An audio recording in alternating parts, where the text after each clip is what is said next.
Hello friends, welcome to online study centre. आज हम लोग पढ़ेंगे क्रॉनिकल।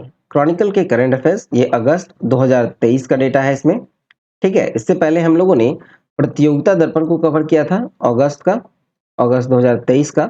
अगर आपने नहीं देखा है तो उस वीडियो को जरूर देखिएगा, क्योंकि ये क्रॉनिकल का वीडियो कंप्लीट नहीं है। ठीक है, मतलब जो टॉपिक प्रतियोगिता दर्पण में कवर कर लिया गया है उसको छोड़कर जो रेस्ट टॉपिक है उसको इस वीडियो में कवर किया गया है। तो दोनों वीडियो जरूर देखिएगा, इससे आपका कंप्लीट एक मंथ का डेटा कवर हो जाएगा। और पीडीएफ अपलोड हो चुका है, लिंक आपको डिस्क्रिप्शन में मिलेगा। चलिए शुरू करते हैं राष्ट्रीय घटनाक्रम से। शुरू करेंगे राष्ट्रीय घटनाक्रम से, जहां पहला टॉपिक है टाइम मैगजीन की 100 प्रभावशाली कंपनियों की लिस्ट जारी। तो देखा जाए तो 21 जून 2023 को टाइम मैगजीन ने विश्व की सर्वाधिक प्रभावशाली कंपनियों की लिस्ट जारी की है।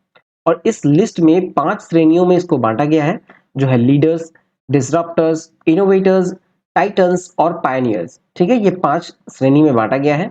और टाइम मैगजीन की जो 100 हाइलाइट्स हैं, टाइम मैगजीन की महत्वपूर्ण जो 100 प्रभावशाली हाइलाइट्स देखा जाए तो इसमें कुछ दिया गया है इसमें कि इस बार की सबसे प्रभावशाली कंपनियों की लिस्ट में जो आर्टिफिशियल इंटेलिजेंस और सस्टेनेबिलिटी से जुड़ी हुई जो अधिक कंपनियां हैं इसमें शामिल है। और इस लिस्ट में 12% से अधिक कंपनियां एआई इंडस्ट्रीज हैं, मतलब आर्टिफिशियल इंटेलिजेंस से जुड़ी हुई इंडस्ट्रीज हैं। कितने? 12%। और इसमें मुख्य रूप से open AI, Nvidia, Google, deep mind, hanging face, metaphysics जैसी कंपनियां शामिल हैं। ठीक है, ये एआई कंपनीज हैं। जो मुख्य रूप से कौन कौन से शामिल हैं तो open AI, Nvidia, Google, deep mind, hanging face, metaphysics जैसी कंपनियां इसमें शामिल हैं। ठीक है, और फिर देखा जाए तो इस वर्ष के लिस्ट में 15% से अधिक कंपनियां जो हैं वो सस्टेनेबिलिटी कैटेगरी की हैं, जिसमें M Kopa, Schneider Electric, Aclima, Albe Albemarle, Land, Olex, ZeroAvia और एग्रो एजी जैसी कंपनियां शामिल हैं। ठीक है, चलिए आगे है कि टेक्नोलॉजी के क्षेत्र में अगर देखें तो कंपनियों की बात करें टेक्नोलॉजी के क्षेत्र में तो Samsung, Google, deep mind, Microsoft, Apple, IBM जैसी प्रमुख कंपनी जो है इसमें शामिल है। रक्षा क्षेत्र के दिग्गज लॉकहीड मार्टिन में भी इस लिस्ट में जगह बनाया है। इस लिस्ट में फार्मा में ओजेम्पिक और Wegovy Cost Plus Drugs, Vita Health, Mavin Clinic और हनीबी हेल्थ जैसी कंपनियां शामिल हैं। और इस लिस्ट में शामिल जो 42% कंपनियों में से 500 से कम कर्मचारी हैं। मतलब इस जो लिस्ट जारी किया गया है उसमें 42% ऐसी कंपनियां हैं जिसमें 500 से कम कर्मचारी हैं। और साथ ही इसमें शामिल जो आधे से अधिक कंपनी है उसमें 1000 से कम कर्मचारी हैं। इस बार इस सूची में मनोरंजन उद्योग की भी कंपनी भी अपना स्थान बनाया है, जिसमें प्रमुख रूप से TikTok, Disney, live nation entertainment, A24 जैसी कंपनी शामिल है। फैशन और खेल जगत की बात करें तो इसमें मेजर लीग बेसबॉल और फॉर्मूला वन जैसे लीडर्स ने अपना स्थान बनाया। वहीं फैशन इंडस्ट्री की ओर से the North Face, Crocs, Meesho, FedUp, Kims, LVMH और गनी जैसी टॉप कंपनियां इसमें जगह बना पाई हैं। ठीक है, चलिए अब नेक्स्ट टॉपिक देखें। नेक्स्ट टॉपिक है विश्व लैंगिक रिपोर्ट 2023। तो देखा जाए तो विश्व आर्थिक मंच की वार्षिक लैंगिक रिपोर्ट अंतर रिपोर्ट 2023 जारी की गई। और रिपोर्ट में कुल देश है 146, भारत का स्थान 127वां। देखा जाए तो रिपोर्ट में लैंगिक समानता वाले देशों में प्रथम स्थान जो है वो है आइसलैंड का, और ये लगातार 14 वर्षों से है। 90% से ज्यादा लैंगिक अंतर को बंद करने वाला इकलौता देश है। सूचकांक में भारत के पड़ोसी देश अगर देखें तो 142वें स्थान पे है पाकिस्तान, 59वें स्थान पे है बांग्लादेश, 107वें स्थान पे चीन, 116वें स्थान पे नेपाल, 115वें स्थान पे श्रीलंका और 103वें स्थान पे भूटान है। चलिए नेक्स्ट देखें। नेक्स्ट है बेंगलुरु स्टार्टअप इकोसिस्टम वैश्विक सूची में 20वें स्थान पर। तो देखा है तो हाल ही में स्टार्टअप जीनोम द्वारा तैयार ग्लोबल स्टार्टअप इकोसिस्टम रिपोर्ट 2023 जारी की गई है। और जीएसईआर मतलब जीनोम के द्वारा जो स्टार्टअप है ग्लोबल स्टार्टअप इकोसिस्टम रिपोर्ट, इसमें विश्व के अग्रणी स्टार्टअप इकोसिस्टम, उभरते रुझानों और उद्यमियों के सामने आने वाली जो प्रमुख चुनौतियों हैं उसके बारे में जानकारी प्रदान करता है। सूचकांक में प्रथम 5 सिटी अगर देखें तो पहले स्थान पे है सिलिकॉन वैली, दूसरे स्थान पे है न्यूयॉर्क और लंदन संयुक्त रूप से, चौथे स्थान पे है लॉस एंजलिस, पांचवें स्थान पे तेल अबीब। और भारतीय शहरों का स्थान देखें तो 20वें स्थान पे बेंगलुरु और 24वें स्थान पे नई दिल्ली। ठीक है। उभरते पारिस्थितिकी तंत्रों में पुणे जो है 2022 में 51 से 60 का जो रेंज है, इससे बढ़कर 2023 में ये 31 से 40 की श्रेणी में आ गया। ठीक है। चलिए नेक्स्ट देखें। नेक्स्ट है हुरुन लिस्ट। Hurun list 2022। तो 20 जून 2023 को बरगंडी प्राइवेट के साथ हुरुन इंडिया ने निजी क्षेत्र की सबसे मूल्यवान कंपनी की सूची जारी की और ये सूची 6 महीने की अवधि यानी कि 30 अक्टूबर 2022 से 30 अप्रैल 2023 तक का है और इसके दौरान सिर्फ 500 भारतीय कंपनियों के मूल्य में बदलाव को ट्रैक करती है। लिस्ट में प्रथम 3 स्थान देखें तो पहला आता है रिलायंस इंडस्ट्री, जिसके पास 16.3 लाख करोड़ की वैल्यू है। टीसीएस के पास 11.8 लाख करोड़ की वैल्यू है और तीसरे स्थान पे है एचडीएफसी बैंक 9.4 लाख करोड़ की। और भारत में 500 सबसे मूल्यवान कंपनियों की कुल मूल्य में 6.4% की मामूली कमी आई है। अडानी ग्रुप का मूल्य 52% या 10,25,995 करोड़ कम हो गया है। चलिए नेक्स्ट देखें। अगला है पवन ऊर्जा क्षमता में चौथे स्थान पर भारत।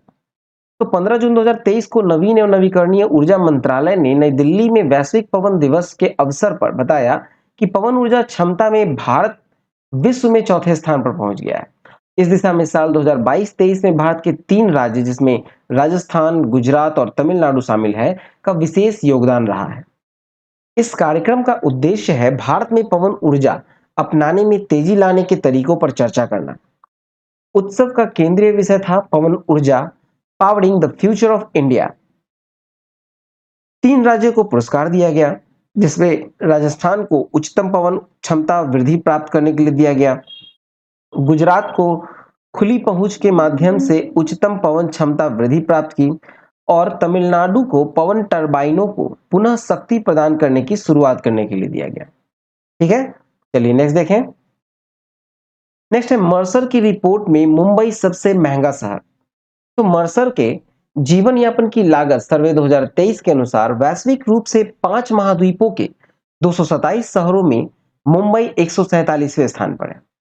भारत में प्रवासियों के लिए 3 सबसे महंगे शहर हैं मुंबई, नई दिल्ली और बेंगलुरु। ठीक है। पहले स्थान पे मुंबई, दूसरे स्थान पे नई दिल्ली और तीसरे स्थान पर बेंगलुरु। फिर देखा जाए तो सूची के अनुसार जो वैश्विक स्तर की 3 सबसे महंगे शहर, तो उसमें पहला स्थान मिला है हांगकांग को, दूसरा स्थान सिंगापुर को और तीसरा ज्यूरिख को। 5 महाद्वीपों के 227 शहरों में से मर्सर के 2023 का जो कॉस्ट ऑफ लिविंग सर्वे है उसमें मुंबई को 147वें स्थान, नई दिल्ली को 169वें स्थान, चेन्नई को 184वें स्थान दिया गया है। सूचीबद्ध अन्य शहरों की रैंकिंग देखें तो बेंगलुरु 189वें स्थान पे है, हैदराबाद 202 पे, कोलकाता 211 पे और पुणे 213 पे है। चलिए नेक्स्ट टॉपिक देखें। नेक्स्ट टॉपिक है परमाणु हथियार पर सिप्री रिपोर्ट 2023। 12 जून को Stockholm International Peace Research Institute यानी सिप्री की रिपोर्ट जारी हुई जो कि वैश्विक परमाणु शस्त्रागार की स्थिति का आकलन करती है और विश्व भर में पिछले 1 वर्ष में जो परमाणु हथियार बढ़े हैं उसके बारे में बताया गया है कि पूरे विश्व में परमाणु हथियारों की संख्या जो है वो 12,512 है। जनवरी 2023 तक सर्वाधिक परमाणु हथियारों वाला जो देश है वो है चीन, टोटल 410 परमाणु हथियार है इनके पास।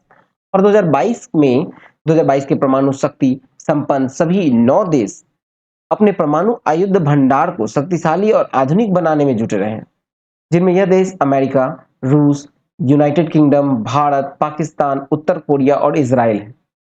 रूस और अमेरिका के बीच परमाणु हथियारों को लेकर पारदर्शिता में कमी आई है और रूस और संयुक्त राज्य अमेरिका के पास सभी परमाणु हथियारों का लगभग 90% हिस्सा है। ठीक है। चलिए नेक्स्ट देखें।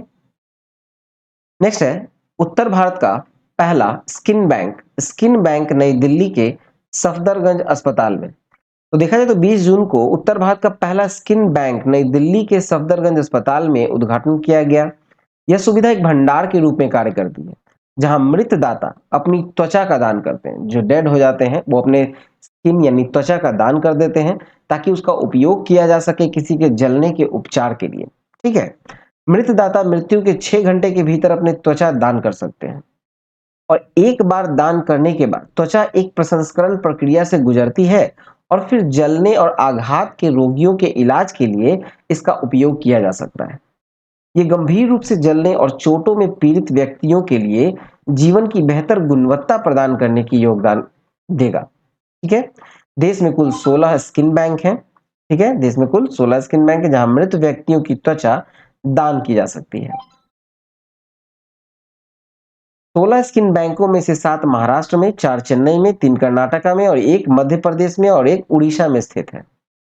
चलिए नेक्स्ट देखें। नेक्स्ट है कड़ी इराद आम को जीआई टैग। उत्तर कन्नड़ के अंकोला तालुका के कड़ी इराद आम को केंद्र सरकार के तहत भौगोलिक संकेतक रजिस्ट्री में भौगोलिक संकेतक यानी जीआई टैग मिला है। विशिष्ट सुगंध, रमणीय स्वाद, मुलायम लुगदी गुद्दा और आकर्षक आकार सहित अपनी असाधारण विशेषताओं के लिए पहचाने जाने वाला जो कड़ी इराद आम को बेहतरीन आम के किस्मों में से एक के रूप में माना जाता है। नेक्स्ट है उत्तर प्रदेश में खुलेगा पहला हेरिटेज पार्क व रेलवे कोच रेस्टोरेंट। तो देखा जाए तो आगरा कैंट और रेलवे स्टेशन रोड पर उत्तर मध्य रेलवे और उत्तर प्रदेश का पहला रेल कोच रेस्टोरेंट और हेरिटेज पार्क का निर्माण किया जा रहा है। हेरिटेज पार्क व रेल कोच रेस्टोरेंट स्थापित होने से लोगों को रेलवे की हेरिटेज की जानकारी के साथ साथ स्वादिष्ट भोजन भी मिलेगा। वर्ष 2022 में रेलवे ने 2000 वर्ग मीटर जमीन पर रेल कोच रेस्टोरेंट बनाने का निर्णय लिया था। चलिए नेक्स्ट देखें। नेक्स्ट है एनटीपीसी। एनटीपीसी बरौनी को सर्वश्रेष्ठ उद्योग श्रेणी में शीर्ष पुरस्कार। तो देखा जाए तो केंद्रीय जल शक्ति मंत्रालय के चौथे राष्ट्रीय जल पुरस्कार समारोह में एनटीपीसी बरौनी को सर्वश्रेष्ठ उद्योग में शीर्ष पुरस्कार प्रदान किया गया है।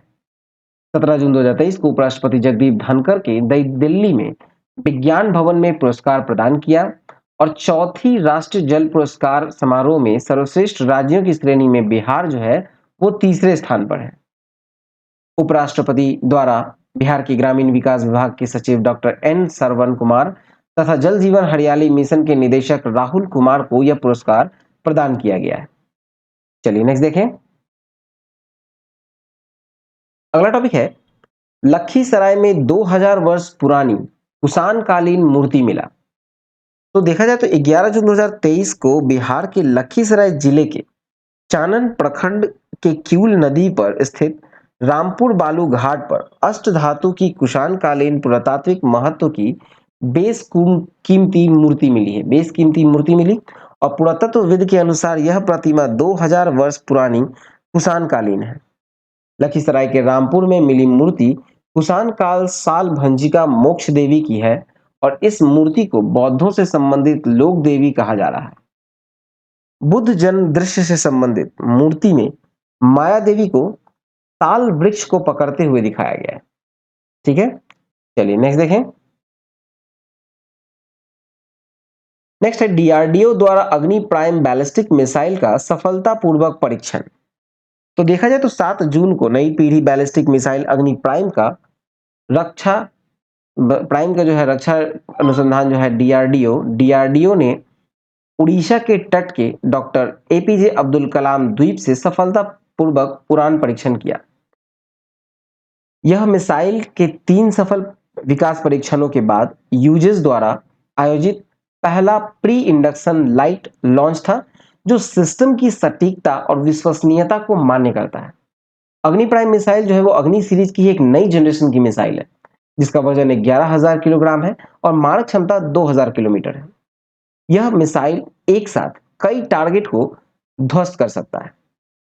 चलिए नेक्स्ट देखें।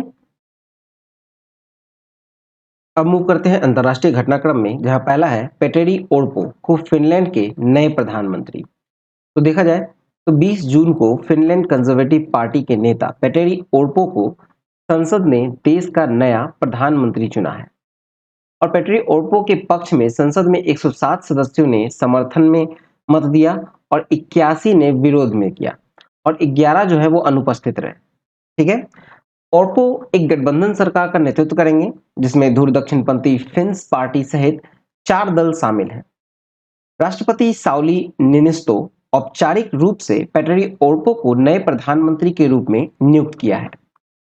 फिनलैंड की राजधानी है हेलसिंकी और यहाँ की मुद्रा है यूरो। चलिए नेक्स्ट देखें। नेक्स्ट संयुक्त राष्ट्र में इथियोपिया को खाद्य सहायता रोकी। ठीक है, संयुक्त राष्ट्र ने इथियोपिया को खाद्य सहायता रोकी। तो ये रोका गया है एक्चुअली इसलिए क्योंकि जो खाद्य सहायता दी जा रही है वहां के जो लोगों को, वो उन तक पहुंच नहीं रही है। ठीक है, 9 जून को संयुक्त राष्ट्र विश्व खाद्य कार्यक्रम के अस्थायी रूप से इथियोपिया को दी जाने वाली जो खाद्य सहायता है उसको रोक दिया गया क्योंकि इस अफ्रीकी देश में ये जरूरतमंद लोगों तक पहुंच नहीं पा रही है। ठीक है, अमेरिका ने भी एक दिन पहले ऐसा ही घोषणा किया और इथियोपिया में लगभग 120 मिलियन की जनसंख्या में से लगभग 20 मिलियन इथियोपियाई सूखे और संघर्ष के कारण खाद्य सहायता पर ही निर्भर है। इथियोपिया में अधिकांश सहायता United states agency for international development और विश्व खाद्य कार्यक्रम से आती है। इथियोपिया की जो राजधानी है वो है अदिस अबाबा और इथियोपिया के वर्तमान के जो राष्ट्रपति हैं वो है सालेल वर्ग ज़्वेड। चलिए नेक्स्ट देखें। नेक्स्ट चेन्नई से श्रीलंका के लिए देश का पहला अंतर्राष्ट्रीय क्रूज जहाज लॉन्च। तो देखा जाए तो 5 जून 2023 को चेन्नई से श्रीलंका के लिए देश का पहला अंतर्राष्ट्रीय क्रूज जहाज लॉन्च किया गया। ये जहाज एम वी एम्प्रेस नाम से है। 750 यात्रियों को लेकर अपने 5 दिवसीय दौरे पर श्रीलंका की 3 बंदरगाह जो हम्बनटोटा, त्रिकोमाली और कांके संतुरई का दौरा करेगी, जिसके बाद ये वापस फिर चेन्नई लौट आएगी। ठीक है, और सरकार जो है 2024 तक 3 नए अंतरराष्ट्रीय क्रूज बंदरगाहों का निर्माण करने वाली है, जिसमें क्रूज जहाजों की संख्या 208 से बढ़कर 2030 में 500 हो जाएगी। ठीक है, चलिए नेक्स्ट देखते हैं। अब मूव करते हैं आर्थिक वाणिज्यिक परिदृश्य की ओर। तो पहला है इक्विटास होल्डिंग ने एनबीएफसी लाइसेंस आरबीआई को लौटाया। ठीक है, एनबीएफसी मतलब नॉन बैंकिंग फाइनेंशियल कंपनी का जो लाइसेंस है वो आरबीआई को लौटा दिया है। किसने? तो इक्विटास होल्डिंग्स ने। 12 जून को इक्विटास होल्डिंग्स लिमिटेड ने अपना एनबीएफसी लाइसेंस भारतीय रिजर्व बैंक को सरेंडर कर दिया और इसका पंजीकरण रद्द कर दिया गया। केंद्रीय बैंक भारतीय रिजर्व बैंक अधिनियम 1934 की धारा 45 IA 6 के तहत प्रदत्त अधिकारों का प्रयोग करते हुए कंपनी का पंजीकरण प्रमाणन रद्द किया गया। इक्विटास होल्डिंग लिमिटेड कई वर्षों से भारतीय वित्तीय बाजार में काम कर रही थी और हालांकि कंपनी ने अब अपने स्वेच्छा से अपने एनबीएफसी लाइसेंस को सरेंडर करने का विकल्प चुना है। चलिए नेक्स्ट देखें। नेक्स्ट आरबीआई ने 3 बड़े बैंकों पर जुर्माना लगाया। तो 23 जून 2023 को रिजर्व बैंक ने बताया कि उसने कुछ निर्देशों का पालन न करने के चलते 3 बड़े बैंकों पर जुर्माना लगाया गया और यह जुर्माना बैंकों के द्वारा रेगुलेटरी कंप्लायंस कर्मियों के आधारित है। आरबीआई ने जिन 3 बैंकों पर जुर्माना लगाया उसमें Jammu and Kashmir bank, bank of Maharashtra और एक्सिस बैंक का नाम शामिल है। रिजर्व बैंक ने जम्मू एंड कश्मीर बैंक पर 2.5 करोड़ रुपए का जुर्माना लगाया। आरबीआई ने जारी निर्देशों का पालन नहीं करने के लिए बैंक ऑफ महाराष्ट्र पर भी 1.45 करोड़ रुपए का जुर्माना लगाया और केंद्रीय बैंक ने ही एक्सिस बैंक पर 30 लाख रुपए का जुर्माना लगाया है।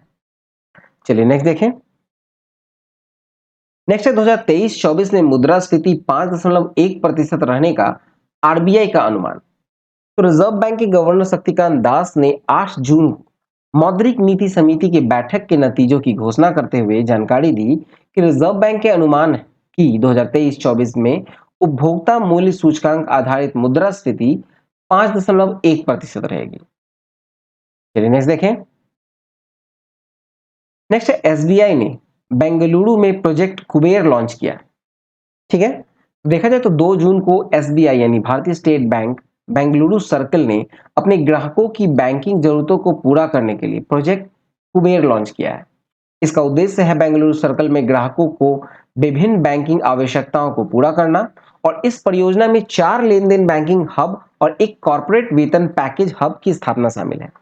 इन सेवाओं में खाता खोलना, एसबीआई के डिजिटल प्लेटफॉर्म पर ऑनबोर्डिंग और भुगतान तथा संग्रह संबंधी आवश्यकताओं को पूरा करना शामिल है। यह हब डिजिटल बैंकिंग सेवाओं जैसे कि योनो बिजनेस, ई पेमेंट्स, कैश मैनेजमेंट प्रोडक्ट्स आदि के लिए वन स्टॉप डेस्टिनेशन के रूप में काम करेंगे। चलिए नेक्स्ट देखें। नेक्स्ट है कि वित्त वर्ष 2022-23 में कौन सा देश भारत में चौथा सबसे बड़ा निवेशक रहा? तो भारत में चौथा सबसे बड़ा निवेशक है यूएई। फिर नेक्स्ट है आरबीआई गवर्नर शक्तिकांत दास 6 जून 2023 को किस नाम से एक वित्तीय समावेशन डैशबोर्ड लॉन्च किया है? ये लॉन्च किया गया है अंतर्दृष्टि के नाम से। ठीक है। नेक्स्ट है भारत डिजिटल भुगतान के मामले में शीर्ष देश बन गया है। माई जीओवी इंडिया द्वारा जारी किए गए आंकड़ों के अनुसार भारत में वर्ष 2022 में कितने ऑनलाइन ट्रांजैक्शन किए गए हैं? तो ऑनलाइन ट्रांजैक्शन हुए हैं 89.5 मिलियन। चलिए नेक्स्ट देखें। अब आते हैं विविध की ओर। संयुक्त अभ्यास खान क्वेस्ट 2023 19 जून से 2 जुलाई तक मंगोलिया में 20 से अधिक देशों के सैन्य दलों और पर्यवेक्षकों की भागीदारी के साथ बहुराष्ट्रीय शांति स्थापना संयुक्त अभ्यास एक्स खान क्वेस्ट 2023 संपन्न हुआ। अभ्यास जो है वो संयुक्त रूप से मंगोलिया सशस्त्र बल और United states army Pacific command द्वारा प्रायोजित है। इस अभ्यास का उद्देश्य है भाग लेने वाले देशों के बीच अंतःक्रियाशीलता में सुधार करना और संयुक्त राष्ट्र शांति अभियान के लिए वर्दीधारी कर्मियों को प्रशिक्षण प्रदान करना। भारतीय सेना का प्रतिनिधित्व गढ़वाल राइफल्स की एक टुकड़ी द्वारा की जा रही है। चलिए नेक्स्ट देखें। नेक्स्ट है आईएनएस त्रिशूल की डरबन यात्रा। तो देखा जाए तो 6 से 9 जून 2023 तक भारतीय नौसेना का युद्धपोत आईएनएस त्रिशूल डरबन की यात्रा पर था। भारत और दक्षिण अफ्रीका के बीच जो राजनयिक संबंधों की बहाली के लिए 30 वर्ष पूरे होने पर दक्षिण अफ्रीका के पीटर्स मैरिट्सबर्ग रेलवे स्टेशन पर जो महात्मा गांधी को ट्रेन से उतारे जाने की घटना के 130 वर्ष पूरे होने के अवसर को चिन्हित करने के लिए यह युद्धपोत जो है वो डरबन की यात्रा पर था। आईएनएस त्रिशूल युद्धपोत की डरबन यात्रा भारत की आजादी की 75वीं वर्षगांठ के साथ साथ 30 वर्ष पहले भारत और दक्षिण अफ्रीका के बीच जो राजनीतिक संबंधों का हिस्सा है उसके लिए है। ठीक है। चलिए नेक्स्ट देखें। नेक्स्ट है भारतीय वायुसेना का रणविजय अभ्यास। तो 16 जून से 23 जून तक यूबी हिल्स और central air command area of responsibility में भारतीय वायुसेना ने हाल ही में एकीकृत युद्ध खेलों की एक श्रृंखला रणविजय अभ्यास का आयोजन किया और इस अभ्यास का उद्देश्य है SU-30 जैसे लड़ाकू विमान को शामिल करते हुए दिन और रात के संचालन के माध्यम से लड़ाकू पायलटों के कौशल को बढ़ाना है। चलिए नेक्स्ट देखें। अब आते हैं पुरस्कार सम्मान की ओर, जहां पहला है कि WHO के महानिदेशक डॉक्टर टेड्रोस घेब्रेयेसस को ओलंपिक ऑर्डर से सम्मानित। तो देखा जाए तो अंतर्राष्ट्रीय ओलंपिक समिति ने विश्व स्वास्थ्य संगठन के महानिदेशक डॉक्टर टेड्रोस घेब्रेयेसस को ओलंपिक ऑर्डर से सम्मानित किया है और यह सम्मान डॉक्टर टेड्रोस को कोविड-19 महामारी में उत्पन्न चुनौतियों के बीच भी ओलंपिक खेलों टोक्यो 2020 को संभव बनाने में उनके प्रेरणादायक प्रयासों के लिए दिया गया है। 20 जून 2023 को अंतर्राष्ट्रीय ओलंपिक समिति के अध्यक्ष थॉमस बाक ने ओलंपिक हाउस में डॉक्टर टेड्रोस को ओलंपिक ऑर्डर प्रदान किया और डॉक्टर टेड्रोस को 2024 ओलंपिक जो पेरिस में होने वाले हैं, 2024 में जो ओलंपिक होने वाले हैं पेरिस में, उसमें सम्मानित अतिथि बनने के लिए भी आमंत्रित उन्हें किया गया है। चलिए नेक्स्ट देखें।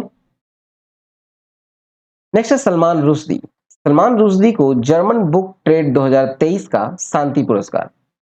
19 जून 2023 को जर्मन ट्रेड बुक का 2023 के लिए शांति पुरस्कार लेखक सलमान रुश्दी को दिए जाने की घोषणा की गई। इस पुरस्कार का उद्देश्य है शांति, संवाद और सहयोग को बढ़ावा देने का प्रयास को प्रोत्साहित करना। रुश्दी को अपने विवादास्पद उपन्यास द सैटनिक वर्सेस के माध्यम से अंतरराष्ट्रीय स्तर का पहचान प्राप्त हुआ था। चलिए नेक्स्ट देखें। नेक्स्ट है अरुंधति रॉय। अरुंधति रॉय को यूरोपीय निबंध पुरस्कार। तो अरुंधति रॉय को लाइफ टाइम अचीवमेंट के लिए 45वां यूरोपीय निबंध पुरस्कार मिला और यह पुरस्कार चार्ल्स विलन फाउंडेशन द्वारा प्रस्तुत किया गया। अरुंधति रॉय को यह सम्मान जो है वो 2021 में प्रकाशित आजादी आजादी नामक निबंध संकलन के फ्रेंच अनुवाद के लिए दिया गया है। 12 सितंबर को अरुंधति रॉय को यह पुरस्कार स्विस शहर लॉजेन में प्रदान किया जाएगा। चलिए नेक्स्ट देखें।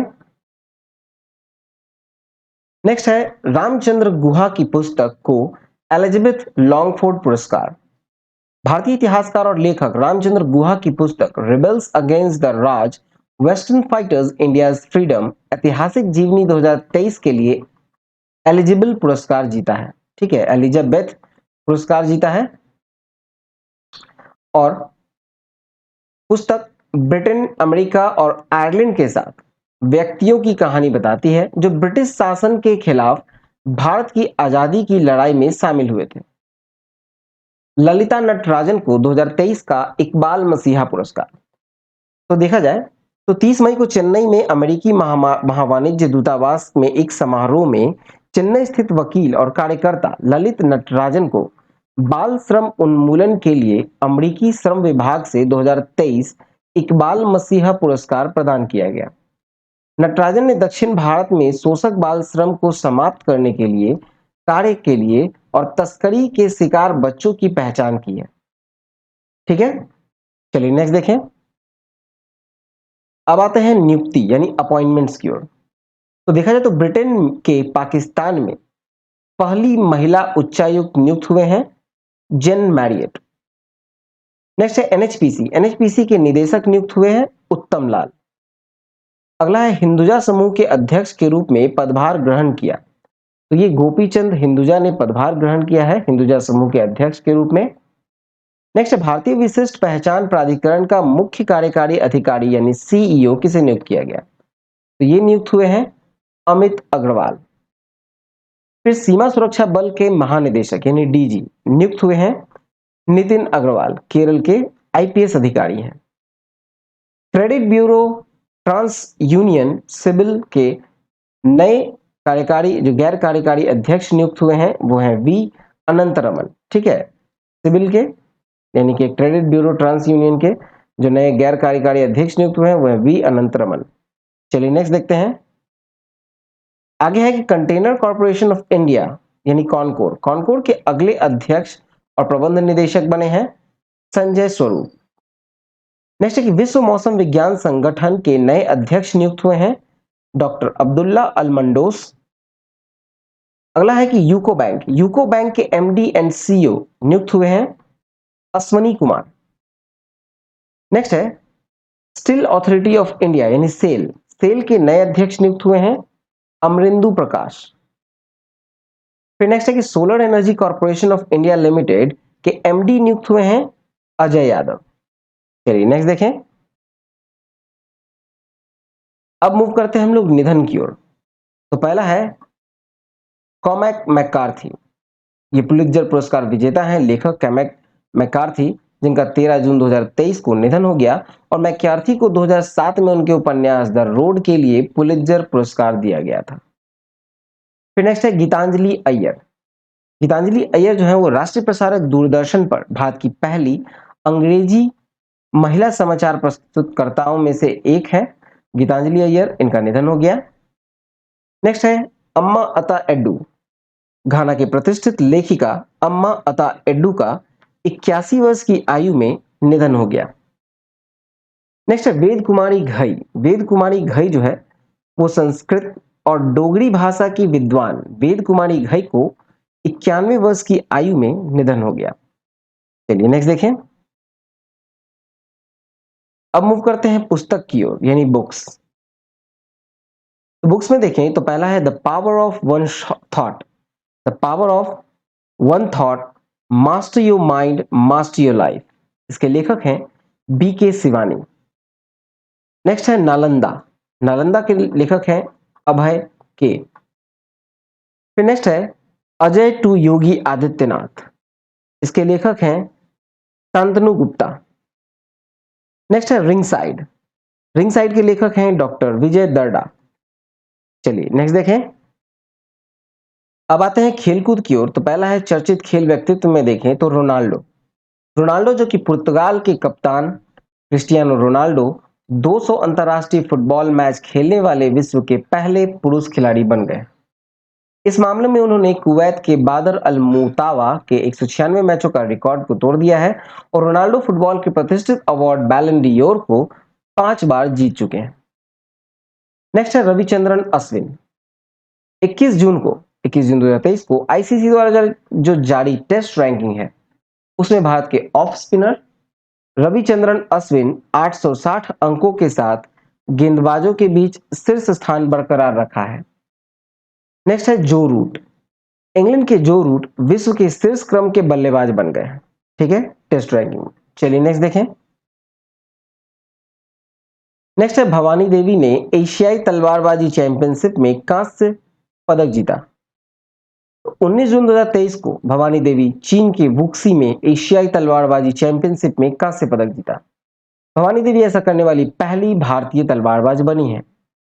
भवानी 14-15 स्कोर से उज्बेकिस्तान की जैनब दयाबेकोवा से सेमीफाइनल में हार गई, ठीक है। नेक्स्ट है मिस्र ने विश्व स्क्वॉश चैंपियनशिप जीता। 17 जून 2023 को चेन्नई में विश्व स्क्वॉश चैंपियनशिप में मिस्र ने मलेशिया को 2-1 से हराकर जीत लिया है। तीसरा स्थान प्राप्त किया संयुक्त रूप से भारत और जापान को मिला है। तीसरा स्थान संयुक्त रूप से भारत और जापान को, और 13 जून से शुरू हुई चैंपियनशिप में 8 देशों ने हिस्सा लिया था। चलिए नेक्स्ट देखें। नेक्स्ट है तीरंदाजी। तीरंदाजी विश्व कप चरण 3 में अभिषेक वर्मा ने स्वर्ण पदक जीता। 17 जून 2023 को तीरंदाजी विश्व का प्रतियोगिता के तीसरे चरण के पुरुषों की कंपाउंड व्यक्तिगत स्पर्धा में फाइनल में भारत के अभिषेक वर्मा ने स्वर्ण पदक जीता।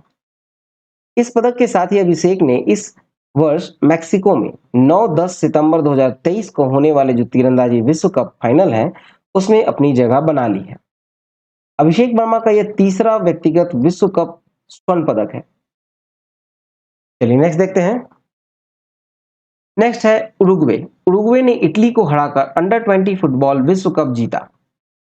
तो देखा जाए तो 11 जून 2023 को अर्जेंटीना के ला प्लाटा में डिएगो माराडोना स्टेडियम में उरुग्वे ने इटली को 1-0 से हराकर अपना पहला अंडर 20 फुटबॉल विश्व कप जीत लिया है। फीफा अंडर 20 विश्व कप 2023 में सर्वश्रेष्ठ खिलाड़ी रहे थियागो अल्माडा, गोल्डन बॉल पुरस्कार अर्जेंटीना के। चलिए नेक्स्ट देखते हैं। नेक्स्ट है ज्योति याराजी। ज्योति याराजी ने टी मीटिंग 2023 में स्वर्ण पदक जीता। 29 मई 2023 को ज्योति याराजी ने नीदरलैंड टिलबर्ग में टी मीटिंग 2023 एथलेटिक्स मीट में महिलाओं की 100 मीटर बाधा दौड़ स्पर्धा में स्वर्ण पदक जीता है। और ज्योति ने श्रेणी ई विश्व रैंकिंग प्रतियोगिता में 13.20 सेकंड के साथ जीत प्राप्त की। ज्योति याराजी 13.08 सेकंड के समय के साथ फाइनल में जगह बनाई है। चलिए नेक्स्ट देखें। नेक्स्ट है केंद्रीय खेल मंत्री अनुराग सिंह ठाकुर ने 23 जून को नई दिल्ली में एक मैराथन के साथ किस अभियान को हरी झंडी दिखाई? तो यह है भारत इन पेरिस। नेक्स्ट है महिलाओं के 65 किलोग्राम में 3 जून 2023 को किर्गिस्तान में विश्व की रैंकिंग सीरीज 2023 में भारत के लिए पहला स्वर्ण पदक किसने जीता है? तो यह जीता है मनीषा ने। नेक्स्ट, किस भारतीय शतरंज खिलाड़ी ने 29 मई 2023 को नॉर्वे शतरंज टूर्नामेंट में मैग्नस कार्लसन को हराया? तो यह हराया गुकेश को। अगला है भारत के 82वें ग्रैंड मास्टर मई 2023 में कौन बने? तो यह है तेलंगाना के 16 वर्षीय प्रणीत बुपला। चलिए नेक्स्ट देखें। अब मूव करते हैं दिवस की ओर। 1 जून को मनाया गया विश्व दुग्ध दिवस। 3 जून को मनाया गया विश्व साइकिल दिवस। 5 जून को मनाया गया विश्व पर्यावरण दिवस और जिसका थीम था प्लास्टिक प्रदूषण का समाधान। 7 जून को मनाया गया है विश्व खाद्य सुरक्षा दिवस, जो कि थीम है खाद्य मानव जीवन को सुरक्षा प्रदान करते हैं। 8 जून को मनाया गया है विश्व महासागरीय दिवस। थीम है ग्रह महासागर ज्वार बदल रहे हैं, मतलब planet ocean the tides are changing. 8 जून को मनाया गया है विश्व ब्रेन ट्यूमर दिवस। 12 जून को मनाया गया है विश्व बाल श्रम निषेध दिवस, जिसका थीम है सभी के लिए सामाजिक न्याय, बाल श्रम का अंत। 13 जून को मनाया गया है अंतर्राष्ट्रीय एल्बनीज जागरूकता दिवस, जिसका थीम था united in making our voice hear. 14 जून को मनाया गया है विश्व रक्तदाता दिवस। रक्त दो, प्लाज्मा दो, जीवन साझा करो, अक्सर साझा करो, ये इसका थीम है। 16 जून को मनाया गया है परिवारों को धन संप्रेषण हेतु अंतर्राष्ट्रीय दिवस। फिर 17 जून को मनाया गया है विश्व मरुस्थलीकरण और सूखा रोकथाम दिवस, जिसका थीम था उसकी भूमि उसके अधिकार, हर लैंड हर राइट्स। 20 जून को मनाया गया है विश्व शरणार्थी दिवस, जिसका थीम है घर से दूर आशा।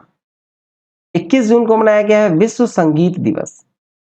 फिर 21 जून को विश्व योग दिवस भी मनाया गया है, जिसका थीम है योग फॉर वसुधैव कुटुंबकम। फिर 21 जून को मनाया गया है विश्व हाइड्रोग्राफी दिवस। 23 जून को मनाया गया है अंतरराष्ट्रीय ओलंपिक दिवस, जिसका थीम है आओ चले, लेट्स मूव। फिर आते हैं 25 जून में, अंतरराष्ट्रीय नाविक दिवस मनाया गया है 25 जून को। 27 जून को मनाया गया है अंतरराष्ट्रीय एमएसएमई दिवस, जिसका थीम है इंडिया 100 हेतु भविष्य के लिए तैयार एमएसएमई। 29 जून को मनाया गया है राष्ट्रीय सांख्यिकी दिवस, जिसका थीम है alignment of state indicator framework with national indicator framework for monitoring sustainable development goals. 30 जून को मनाया गया अंतरराष्ट्रीय क्षुद्र ग्रह दिवस और 30 जून को मनाया गया है अंतरराष्ट्रीय संसदीय दिवस। तो चलिए ये वीडियो यहाँ समाप्त हुआ। वीडियो अच्छा लगा हो तो लाइक शेयर सब्सक्राइब जरूर करें, सब्सक्राइब नहीं किया तो सब्सक्राइब करके नोटिफिकेशन बेल दबा दें। टेलीग्राम चैनल को जरूर ज्वाइन कीजिएगा, लिंक आपको डिस्क्रिप्शन में दिया गया है, ठीक है। तो टेलीग्राम चैनल को ज्वाइन कर लीजिए। पीडीएफ डाउनलोड करने के लिए आप हमारे वेबसाइट onlinestudycenter.in पे जाकर उसके पीडीएफ सेक्शन से डाउनलोड कर सकते हैं, ठीक है। पीडीएफ सेक्शन पे जाकर आप पीडीएफ डाउनलोड कर सकते हैं। मिलते हैं नेक्स्ट वीडियो में। जय हिंद, जय भारत।